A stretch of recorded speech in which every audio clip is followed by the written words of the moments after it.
the government of India wanted to launch a nationwide e-governance program. They wanted somebody who could really steer it in the right direction and give it a proper shape.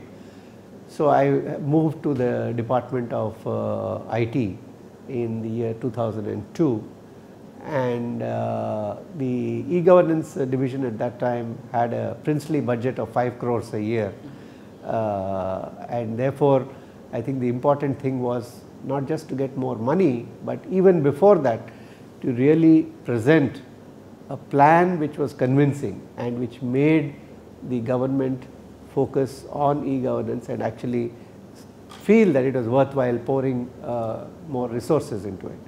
So eventually the idea of the National E-Governance Plan took shape, the essential thing being the focus on people, the focus on citizen services.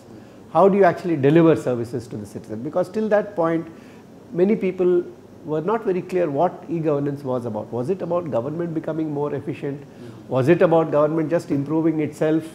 Or was it about the citizen? So the idea that e-government was not simply some effort to improve internal efficiencies or create a better MIS, but really it was more about the citizen, actually took shape in a national sense under the National E-Governance Plan. E-governance is not about just delivering some services to the citizen, where the citizens are just recipients of these kind of services.